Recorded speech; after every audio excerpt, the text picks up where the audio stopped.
जिनकी आकृति अतिशय शांत है, जो शेषनाग की शैया पर शयन किए हुए हैं, जिनकी नाभि में कमल है, जो देवताओं के भी ईश्वर और संपूर्ण जगत के आधार हैं, जो आकाश के समान सर्वत्र व्याप्त हैं, जिनका नील मेघ के समान वर्ण है, जिनकी संपूर्ण अंग अतिशय सुंदर हैं, जो योगियों द्वारा ध्यान करके प्राप्त किए जाते हैं, जो तीनों लोकों के स्वामी हैं, जो जन्म मरण रूप भय का नाश करने वाले हैं।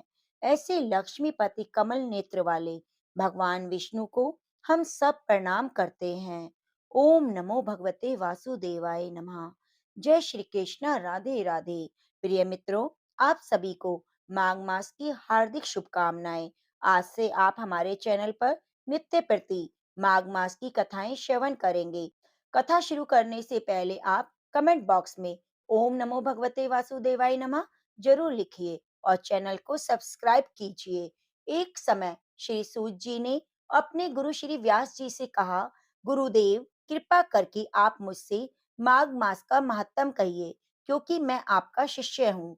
व्यास जी कहने लगे, रघुवंश के राजा दिलीप एक समय यज्ञ के स्नान के बाद पैरों में जूते और सुंदर वस्त्र पहनकर शिकार की सामग्री से युक्त कवच और शोभायमान आभूषण पहने हुए अपने सिपाहियों से घिरे हुए जंगल में शिकार खेलने के लिए अपनी नगरी से बाहर निकले। उनके सिपाही जंगल में शिकार के लिए मृग, व्याघ्र, सिंह आदि जंतुओं की तलाश में इधर उधर फिरने लगे। उस वन में वनस्थली अत्यंत शोभा को प्राप्त हो रही थी। कहीं कहीं मृगों के झुंड फिरते थे, कहीं गीदड़ अपना भयंकर शब्द कर रहे थे, कहीं गैंडों का समूह हाथियों के समान फिर रहा था। कई वृक्षों के कोटरों में बैठे उल्लू अपना भयानक शब्द कर रहे थे। कई सिंहों के पदचिन्हों के साथ घायल मृगों के रक्त से भूमि लाल हो रही थी। कई दूध से भरी थनों वाली सुंदर भैंसें फिर रही थीं। कहीं पर सुगंधित पुष्प, हरी भरी लताएं वन की शोभा को बढ़ा रही थीं। कहीं बड़े बड़े पेड़ खड़े थे, तो कहीं पर उन पेड़ों पर बड़े बड़े अजगर और कैंचुलियां पड़ी हुई थी। उसी समय राजा के सिपाहियों की बाजे की आवाज सुनकर एक मृग वन में से निकलकर भागने लगा और बड़ी बड़ी चौकड़ियां भरता हुआ आगे बढ़ा। राजा ने उनके पीछे अपना घोड़ा दौड़ाया, परंतु मृग पूरी शक्ति से भागने लगा। मृग कांटेदार वृक्षों के एक जंगल में घुसा और राजा ने भी उसके पीछे वन में प्रवेश किया, परंतु दूर जाकर मृग राजा की दृष्टि से ओझल होकर निकल गया। राजा निर्जन वन में अपने सैनिकों सहित प्यास के मारे अति दुखी हो गया। दोपहर के समय अधिक मार्ग चलने से सैनिक थक गए और घोड़े रुक गए।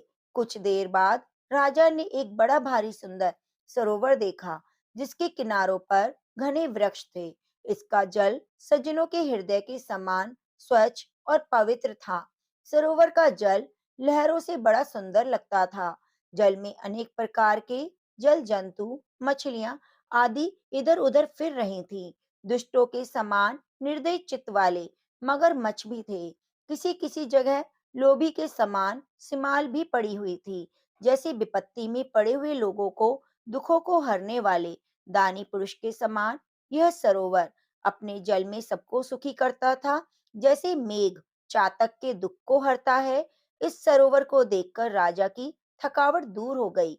रात्रि को राजा ने वहीं विश्राम किया और सैनिक पहरा देने लगे, चारों तरफ फैल गए। रात के अंतिम समय में शुकरों के एक झुंड ने आकर सरोवर में पानी पिया और कमल के झुंड के पास आया। तब शिकारियों ने सावधान होकर शुकरों पर आक्रमण किया, उनको मारकर पृथ्वी पर गिरा दिया।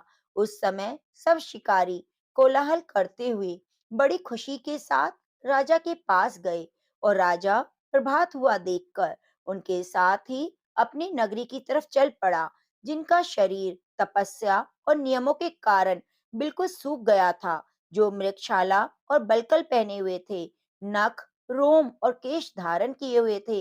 राजा ने ऐसे घोर तपस्वी को देखकर बड़े आश्चर्य से उनको प्रणाम किया और हाथ जोड़कर खड़े हो गए।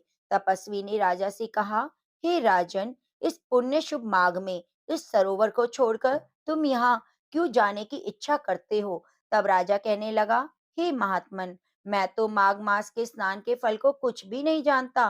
कृपया करके आप मुझे विस्तार पूर्वक बताइए। राजा की ऐसी वचन सुनकर तपस्वी कहने लगा कि हे राजन, भगवान सूर्य बहुत शीघ्र ही उदय होने वाले हैं, इसलिए यह समय हमारे लिए स्नान का है, कथा का नहीं। सो आप स्नान करके अपने घर को जाओ और गुरु वशिष्ठ जी से इस महात्म को सुनो। इतना कहकर तपस्वी सरोवर में स्नान के लिए चले गए और राजा भी विधि पूर्वक सरोवर में स्नान करके अपने राज्य को लौटा।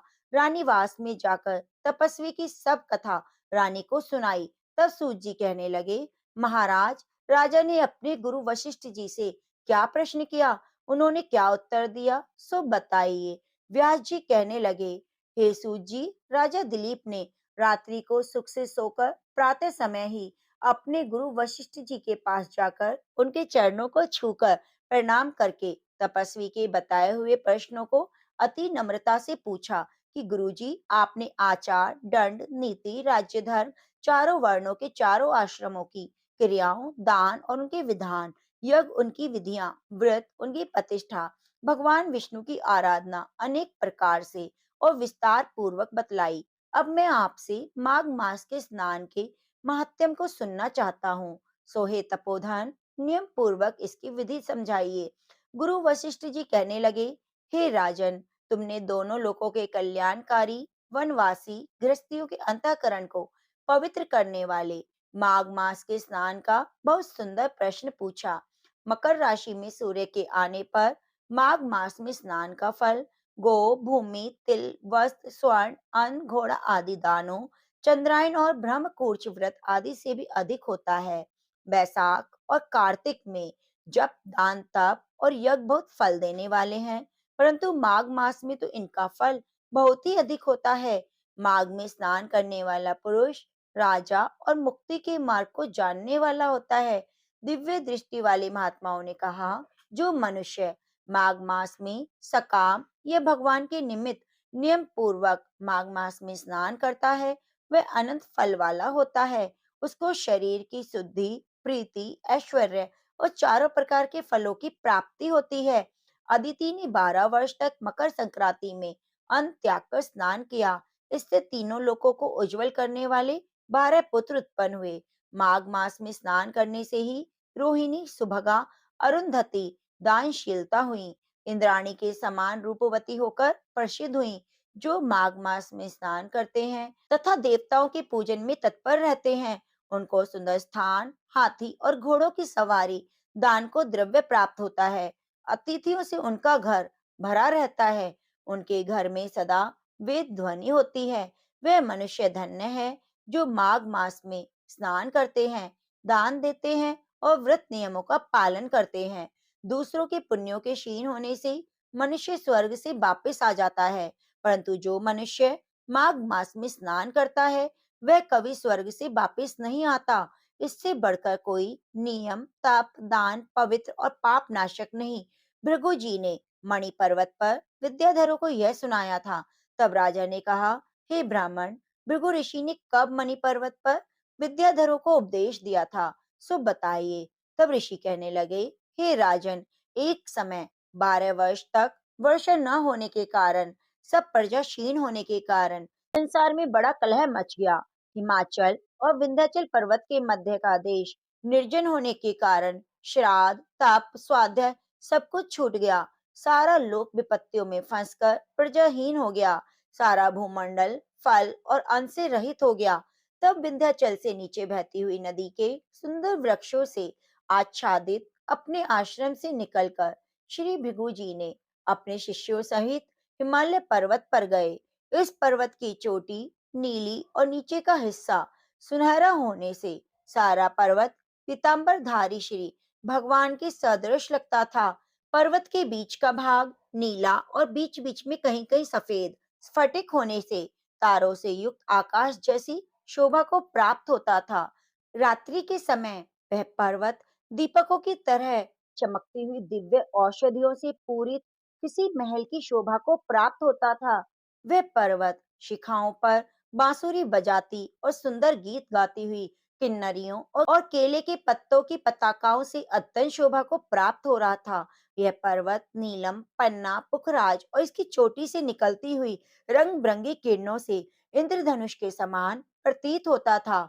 स्वर्ण आदि सब धातुओं से चमकते हुए रत्नों से चारों ओर फैली हुई अग्नि ज्वाला के समान शोभायमान था। इसकी कंदराओं में काम पीड़ित विद्याधरी अपनी पतियों के साथ आकर रमन करती और गुफाओं में ऐसे ऋषि मुनि जिन्होंने संसार के सब कलेशों को जीत लिया है, रात दिन ब्रह्म का ध्यान करते और कई एक हाथ में रुद्राक्ष की माला लिए हुए शिव जी की आराधना में लगे हुए होते। पर्वत के नीचे भागों में जंगली हाथी अपने बच्चों के साथ खेल रहे हैं और कस्तूरी वाले रंग बिरंगे मृगों के झुंड इधर उधर भाग रहे हैं। यह पर्वत सदा राजहंस और भौरों से भरा रहता, इसी कारण इसको हमने हेमकुंड कहते हैं। यहाँ पर सदैव ही देवी देवता अप्सराएं निवास करती हैं। ओम नमो भगवते वासुदेवाय नमः। प्रेम से बोलिए जय श्री कृष्णा, राधे राधे।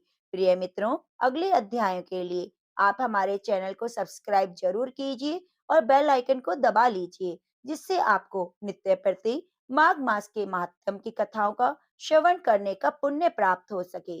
भगवान श्री हरि की कृपा सदा सदैव के लिए आप पर बनी रहे। धन्यवाद।